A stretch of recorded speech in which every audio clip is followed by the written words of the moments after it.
ओम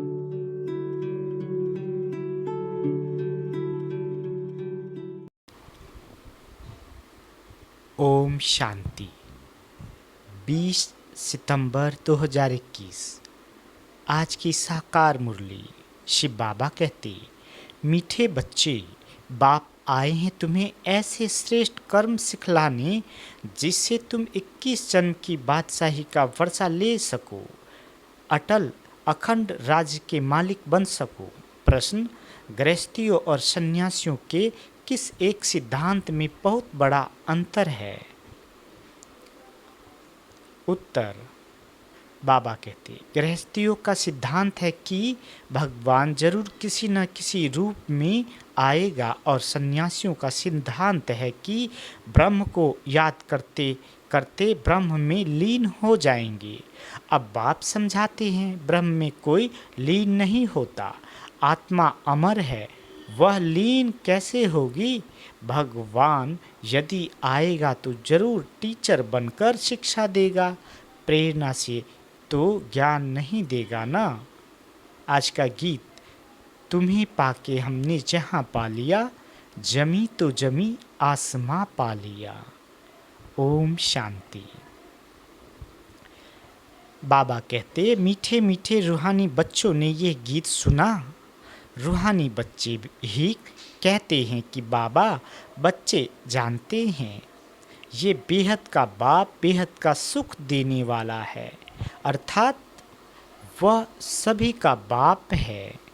उनको सभी बेहद के बच्चे आत्माएं याद करते हैं, किसी न किसी प्रकार से याद करते हैं, परंतु उनको पता नहीं है कि हमको उस परम पिता परमात्मा से कोई बादशाही लेनी है। तुम जानते हो, हमको जो बाप सतयुगी विश्व की बादशाही देते हैं वह अटल अखंड अडोल है। वह हमारी बादशाही 21 जन्म कायम रहती है। सारे विश्व पर हमारी राजाई रहती है, जिसको कोई छीन नहीं सकता, लूट नहीं सकता। हाँ, हमारी राजाई है अडोल, क्योंकि वहाँ एक ही धर्म होता है, दैत्य है नहीं, वह है अदैत्य राज। बाबा कहते, बच्चे जब गीत सुनते हैं तो अपनी राजाई का नशा बुद्धि में आना चाहिए। ऐसे ऐसे गीत घर में रहने चाहिए जिससे बाप और वर्षे की झट याद आती है। बाबा कहते, बाप के याद की मस्ती के गीत होने चाहिए। तुम्हारा सब है गुप्त, बड़े आदमियों के तो बहुत ठाठ होते हैं, तुमको कोई ठाठ नहीं है। तुम देखते हो जिसमें बाबा ने प्रवेश किया है उनमें भी कोई ठाठ की बात नहीं है, कपड़े आदि सब वही है। तुम बुद्धि से समझते हो कि बाबा ने इनमें प्रवेश किया है हमको ये राज्य भागी देने। ये भी बच्चे जानते हैं कि सारी सृष्टि में इस समय जो भी मनुष्य मात्र है, सब देह अभिमान में आकर अनराइटियस काम करते हैं। बाबा कहते, इसलिए बेसमझ कहा जाता है। सबकी बुद्धि को ताला लगा हुआ है। तुम कितने समझदार विश्व के मालिक थे, अभी माया ने बिल्कुल बेसमझ बना दिया है, जो कोई काम के नहीं रहे हैं। बाप के पास जाने के लिए यज्ञ तप बहुत करते हैं, परंतु मिलता कुछ नहीं, ऐसे ही धक्के खाते रहते हैं। परमात्मा को कोई भी जानते नहीं, सर्वव्यापी कह देते हैं, ये भी कितना रॉन्ग हो जाता है। पिता अक्षर बुद्धि में नहीं आता है, करके कोई कहते भी हैं, वह भी कहने मात्र। अगर परमपिता समझे तो बुद्धि एकदम चमक उठे। बाप स्वर्ग का वर्षा देते हैं, वो है हेवनली गॉड फादर। फिर हम कलयुगी नर्क में क्यों पड़े हैं? अब हम मुक्ति, जीवन मुक्ति कैसे पा सकते? हाँ, ये किसकी बुद्धि में नहीं आता है। अभी तुमको समझ मिली है। बाबा ने हमको ये स्मृति दिलाई है। जब नई दुनिया, नया भारत था तो हमारा राज्य था। एक ही मत, एक ही भाषा, एक ही महाराजा महारानी थे। सतयुग में महाराजा महारानी, त्रेता में राजा रानी कहा जाता है। फिर द्वापर में वाम मार्ग शुरू होता है। फिर हर एक के कर्मों पर मदार है। बाबा कहते कर्म अनुसार एक शरीर छोड़ दूसरा लेते हैं। अभी बाप कहते हैं मैं तुमको ऐसे कर्म सिखलाता हूँ जो 21 जन्म बादशाही ही पाते रहेंगे। भल वहाँ भी हद का बाप मिलता है, परंतु वहाँ ये ज्ञान नहीं रहता कि ये राजाई का वर्षा बेहद के बाप का दिया हुआ है। फिर द्वापर से रावण राज्य शुरू होता है तो विकारी संबंध हो जाता है। फिर जैसे जैसे कर्म वैसा फल मिलता है। देवता वाम मार्ग में चले जाते हैं। फिर सतयुग का सब खल्लास हो जाता है। फिर कर्मों अनुसार जन्म लेते हैं। भारत में पूज्य राजाएं थे तो पुजारी राजाएं भी थे। सतयुग में राजा रानी और प्रजा सब पूज्य होते हैं। फिर जब द्वापर में भक्ति शुरू होती है तो यथा राजा रानी तथा प्रजा पुजारी बन जाते हैं। बड़े राजा जो सूर्यवंशी थे वही पुजारी बन जाते हैं। बाबा कहते फिर वैश्य वंशी बन जाते हैं। अभी तुम वाइसलेस बनते हो। उसकी प्रारब्ध फिर 21 जन्म चलती है। फिर भक्ति मार्ग शुरू होता है। जो जो पूज्य देवी देवता होकर गए हैं उन्हों के मंदिर बनाकर उनकी पूजा करते हैं। यह सिर्फ भारत में ही होता है। बाबा कहते ये 84 जन्मों की कहानी जो बाप सुनाते हैं ये भी भारतवासियों के लिए है और धर्म वाले आते ही बाद में हैं। फिर तो वृद्धि होते होते ढेर के ढेर हो जाते हैं। वैरायटी भिन्न भिन्न देवी देवताओं की रस्म रिवाज थी, वह भारत के गुरुओं की नहीं है। आधा कल्प बाद रावण राज शुरू होने से सारी रस्म रिवाज ही बदल जाती है। फिर पूज्य से पुजारी बन जाते हैं। पूजा भी पहले अव्यभिचारी एक शिव की करते हैं, उनके मंदिर बनाते हैं। फिर लक्ष्मी नारायण के बनाएंगे। एक ने लक्ष्मी नारायण का मंदिर बनाया तो दूसरा भी बनाएंगे।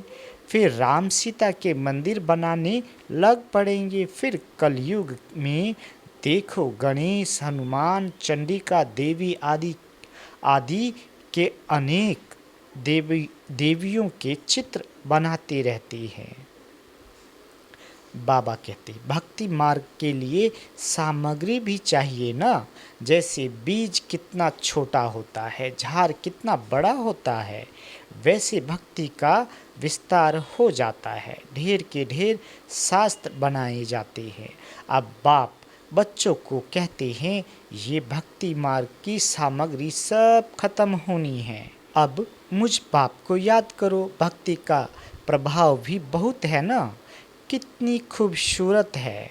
नाच तमाशा, गायन, कीर्तन आदि कितना खर्चा करते हैं। अभी बाप कहते हैं मुझ बाप और वर्षे को याद करो। आदि सनातन धर्म को याद करो। अनेक प्रकार की भक्ति तुम जन्म जन्मांतर करते आए हो। गृहस्थ धर्म वाले ही भक्ति शुरू करते हैं। सन्यासियों को तो भक्ति नहीं करनी है। यज्ञ, तप, दान, पुण्य, तीर्थ आदि यह सब गृहस्थियों का काम है, न कि सन्यासियों का। बाबा कहते वह है ही निवृत्ति मार्ग वाले। उन्हों के लिए कायदा है घर बार छोड़ जाए, जंगल में रहना और ब्रह्म तत्व को याद करना। वह है ही तत्व ज्ञानी। ब्रह्म ज्ञानी तत्व अथवा ब्रह्म को ही ईश्वर कह देते हैं। जैसे भारतवासी असूल में है आदि सनातन देवी देवता धर्म की, परंतु हिंदुस्तान में रहते हैं तो अपना धर्म हिंदू समझ लिया है, वैसे सन्यासी भी आत्माओं के रहने के स्थान तत्व को परमात्मा समझ लेते हैं। ब्रह्म व तत्व को ही याद करते हैं। वास्तव में सन्यासी जब सतो प्रधान है तो जंगल में जाकर रहते हैं शांति में। ऐसे नहीं कि उन्हों को ब्रह्म में जाकर लीन होना है। बाप कहते हैं ये उन्हों का मिथ्या ज्ञान है। लीन कोई हो नहीं सकती। आत्मा तो अविनाशी है ना, वह कैसे लीन हो सकती है। भक्ति मार्ग में कितना माथा कूटते रहते हैं, फिर कहते भगवान कोई न कोई रूप में कभी आकर मिलेगा, अब कौन राइट्स। बाबा कहते वह कहते ब्रह्म से योग लगाकर ब्रह्म में लीन हो जाएंगे। गृहस्थ वाले कहते कि भगवान किस न किस रूप में आएगा, पतितों को पावन बनाएगा। ऐसे नहीं कि ऊपर से प्रेरणा द्वारा ही सिखलाएंगे। टीचर घर बैठ प्रेरणा करेगा क्या। बाबा कहते प्रेरणा अक्सर है नहीं, प्रेरणा से कोई काम नहीं होता। भल शंकर की प्रेरणा से विनाश कहा जाता है, परंतु है ये ड्रामा की नूंद, उन्हों को ये मुसल आदि बनाने की है। प्रेरणा की बात ही नहीं है। मनुष्य तो कह देते हैं कि भगवान की प्रेरणा से सब होता है, या कहते हैं कि शंकर की आँख खुलने से प्रलय हो गई। ये सब कहानियाँ हैं। बाबा कहते अर्थ कुछ भी नहीं समझते हैं। बाबा कहते किसी के भी मंदिर में जाएंगे तो कहेंगे अच्युतम केशवम, अर्थ कुछ नहीं समझते। कोई भी अपने बड़ों की महिमा नहीं जानते हैं। धर्म स्थापक को गुरु कह देते हैं, वास्तव में उन्हों को गुरु कहना रॉन्ग है। क्राइस्ट कोई गुरु थोड़े ही है, वो तो सिर्फ धर्म स्थापन करते हैं। गुरु उनको कहा जाता है जो सद्गति करे, वह तो धर्म स्थापन करने आते हैं, उनके पिछाड़ी उनकी वंशावली आती है। सद्गति तो किसकी करते ही नहीं, तो उनको गुरु कैसे कहेंगे। गुरु तो एक ही है जिसको सर्व का सद्गति दाता कहा जाता है। भगवान बाप ही आकर सर्व की सद्गति करते हैं, मुक्ति जीवन मुक्ति देते हैं। उनकी याद कभी किसी से छूट नहीं सकती। मनुष्य हे भगवान हे ईश्वर कह एक बाप को ही याद करते हैं, क्योंकि वह है सर्व का सद्गति दाता। बाप समझाते हैं ये सारी रचना है, रचयिता बाप मैं ही हूँ। सबको सुख देने वाला, वर्षा देने वाला एक ही बाप ठहरा। भाई भाई को वर्षा दे नहीं सकते, वर्षा हमेशा बाप से मिलता है। बाबा कहती मैं सभी बेहद के बच्चों को बेहद का वर्षा देता हूँ, इसलिए ही मुझे याद करते हैं। हे परमात्मा क्षमा करो, समझते कुछ भी नहीं। बाप कहते हैं मैं कोई इन्हों के पुकारने से नहीं आता हूँ, ये तो ड्रामा में बना हुआ है। ड्रामा में मेरे आने का पार्ट भी नूंधा हुआ है। अनेक धर्म विनाश, एक धर्म की स्थापना का, कलयुग का विनाश, सतयुग की स्थापना करनी होती है। मैं अपने समय पर आपे ही आता हूँ। ये भक्ति मार्ग का भी ड्रामा में पार्ट है। अब जब भक्ति मार्ग का पाठ पूरा होता है तब आया हुआ हूँ। कल्प पहले भी बाबा आप ब्रह्मा तन में आए थे। ये ज्ञान अभी तुमको मिलता है, फिर कभी कभी नहीं आए मिलेगा। बाबा कहते फिर कभी नहीं मिलेगा। यह है ज्ञान, वह है भक्ति। ज्ञान की प्रारब्ध है चढ़ती कला। कहा जाता है सेकंड में जीवन मुक्ति। जनक को सेकंड में जीवन मुक्ति मिली थी न, लेकिन क्या एक जनक ने ही जीवन मुक्ति पाई? जीवन मुक्ति तो सब पाते हैं ना, सारी विश्व पाती है। सदगति व जीवन मुक्ति एक ही अक्षर है। बाबा कहते जीवन मुक्ति अर्थात जीवन को मुक्त करते हैं इस रावण राज्य से। बाबा जानते हैं बच्चों की कितनी दुर्गति हो गई है, बिल्कुल दुखी हो गए हैं। उन्हों की फिर सदगति होनी है। पहले मुक्ति में जाकर फिर जीवन मुक्ति में आएंगे, शांति धाम से फिर सुख धाम में आएंगे। ये चक्र का राज बाप ने समझाया है। बाप कहते हैं इस समय सारे सृष्टि का झार जर्जरीभूत तमो प्रधान हो गया है, इसलिए कोई भी अपने को आदि सनातन देवी देवता धर्म का समझते नहीं है।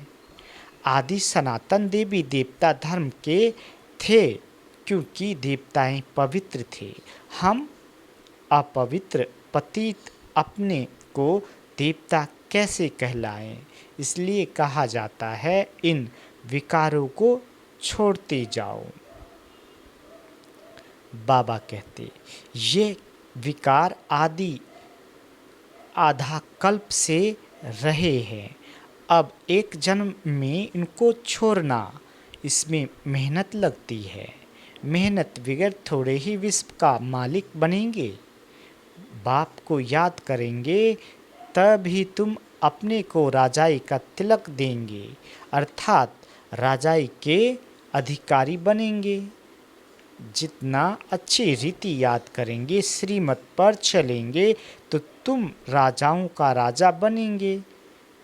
पढ़ाने वाला टीचर तो आया है पढ़ाने, ये पाठशाला है ही मनुष्य से देवता बनने की, नर से नारायण बनाने की कथा सुनाते हैं। ये कथा कितनी नामी ग्रामी है। बाबा कहते इनको अमर कथा, सत्यनारायण की कथा, तीजरी की कथा भी कहते हैं। देखो गीता कितना अच्छा है। बाबा हमको विश्व का मालिक बनाते हैं। जो मालिकपना कोई लूट न सके, कोई अर्थक्वेक आदि नहीं होगी, वहाँ विघन की कोई बात ही नहीं। ऐसा अटल अखंड पवित्रता सुख शांति का राज्य तुम अभी पा रहे हो। बाबा कहते कल्प पहले मुआफिक हर 5000 वर्ष बाद भारत स्वर्ग बनता है। तुम जानते हो हम 100 देवता थे, फिर 84 जन्म लेते लेते आकर ये बनते हैं, फिर हम 100 देवता बनेंगे। इसको कहा जाता है स्वदर्शन चक्रधारी। अच्छा मीठे मीठे सिकीले दे बच्चों प्रति माता पिता बाप दादा का याद प्यार और गुड मॉर्निंग। रूहानी बाप की रूहानी बच्चों को नमस्ते। हम रूहानी बच्चों की रूहानी माता पिता बाप दादा को याद प्यार गुड मॉर्निंग और नमस्ते। मीठे बाबा नमस्ते। धारणा के लिए मुख्य सार। पहला, अपने आप को राजाई का तिलक देने के लिए याद की मेहनत करनी है, सब विकारों को छोड़ देना है। दूसरा, ब्रह्मा बाप समान साधारण और गुप्त रहना है, बाहर का ठाट आदि नहीं करना है, अपनी भविष्य राजाई के नशे में रहना है।